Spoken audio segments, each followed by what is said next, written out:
병원 에드피아.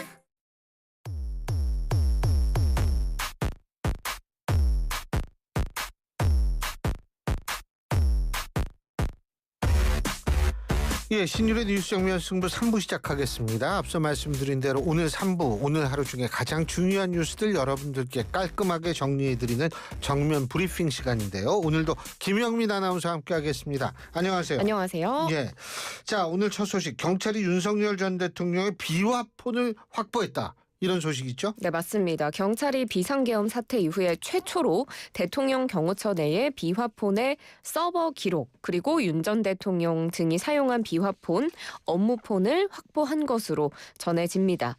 이 비화폰은 사실 도청과 감청이 불가능하지만 그리고 통화 내용이 또 녹음이 되지도 않지만 윤 전 대통령과 경호처 간부 등이 주고받는 통화 기록, 문자 수발신 내역 등이 담겨 있어서 수사에 필요한 상황이었고요. 경찰은 또 여기에 더해서 체포 저지를 위해서 윤 전 대통령이 총기 사용을 검토하라는 취지로 지시를 했다라는 경호처 간부의 진술까지도 확보를 한 것으로 전해집니다. 그래서 이렇게 비화폰 내역이 확보가 되면서 경찰 수사도 좀 본격적으로 속도가 붙지 않을까 싶습니다. 근데 이거 어떻게 확보했는지 모르겠어요. 그 예전에 매번 실패했던 것 같은데. 네, 맞습니다. 말씀드린 것처럼 최초로 확보를 한 건데요. 예. 경찰은 서버 내역을 확보하기 위해서 비상계엄 후에 압수수색을 저도 이번에 제대로 숫자를 알았는데 7번 압수수색을 했습니다. 그런데 김성훈 경호처 차장 지휘의 아래에 경호처가 계속 있었는데 예. 계속해서 압수수색을 했지만 경호처에 의해서 가로막혔죠. 그런데 강경파로 꼽히는 김성훈 경호처 차장이 지금 사의를 표명하고 대기 발령이 된 후에 경호처가 분위기가 좀 바뀌었다고 합니다. 경찰 요청에 좀 더 적극적으로 협조를 한 것으로 전해지고요. 그리고 그 앞서서도 그런 분위기를 읽을 수 있었던 게 경호처 직원들이 최근에 이 김 차장의 사퇴를 요구하는 연판장을 돌린 바 있는데 그런 분위기가 이번에 비화폰 확보에도 좀 영향을 미친 것으로 보이고요.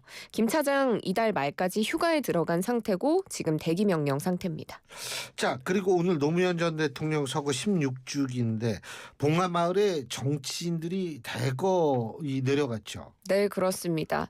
정치인뿐 아니라 노무현 전 대통령을 추모하는 전 국민들 모두 이제 봉하마을을 찾았습니다.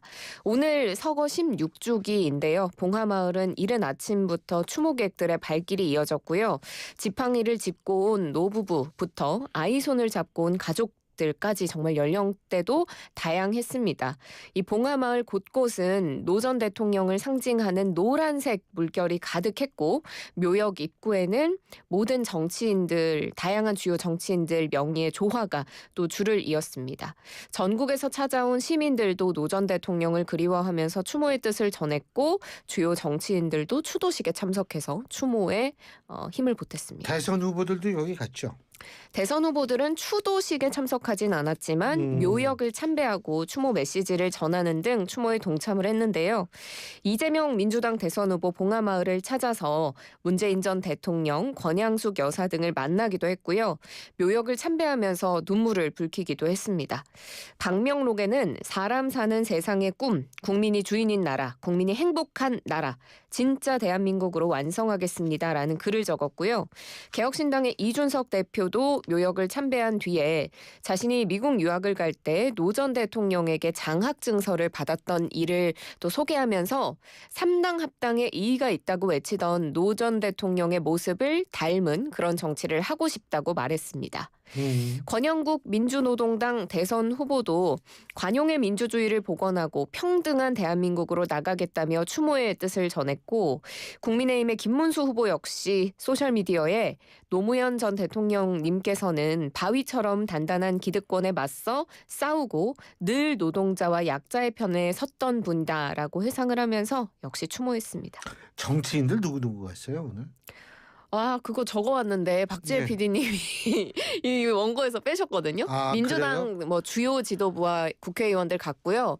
그리고 중요한 건 아니에요. 국민의힘도 가고 개혁신당도 가고 조국혁신당도 가고 다양하게 갔습니다. 근데 사실 노무현 전 대통령 같은 경우에는 전 대통령 되기 전에 제가 그때 딴 데서 방송하고 있을 텐데 네.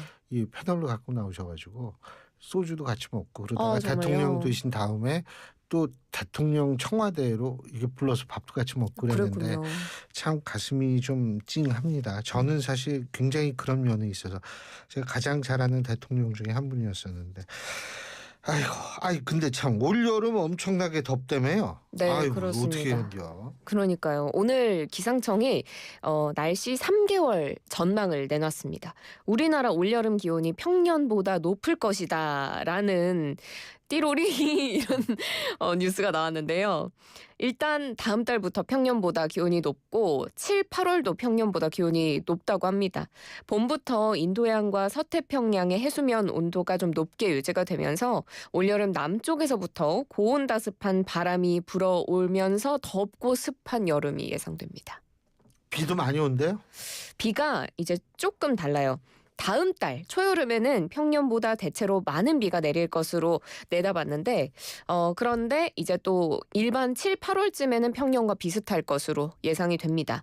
그래서 올여름에는 장마가 좀 여름 초여름에 집중이 될 가능성이 있고요. 반면에 태풍의 경우에는 우리나라에 영향을 주는 경우가 평년과 비슷하거나 적을 것으로 예상이 됐습니다. 기상청은 올여름에 이상 고온, 집중호우 같은 위험 기상에 따른 재해가 발생할 수 있다면서 주의를 당부했고 그래서 폭염 영향 예보를 이틀 전부터 앞당겨서 제공을 하고 호우 긴급 재난 문자도 전국으로 확대하겠다는 방침입니다.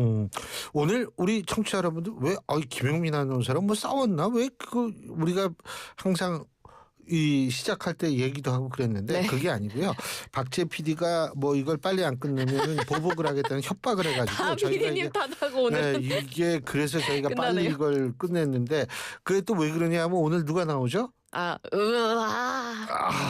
여러분 누군지 아시죠? 예, 김은국 선생님이 나오시기 때문에 저희가 좀 빨리 끝냈습니다. 네. 수고하셨어요. 수고하셨습니다. 예, 김영민 아나운서였습니다.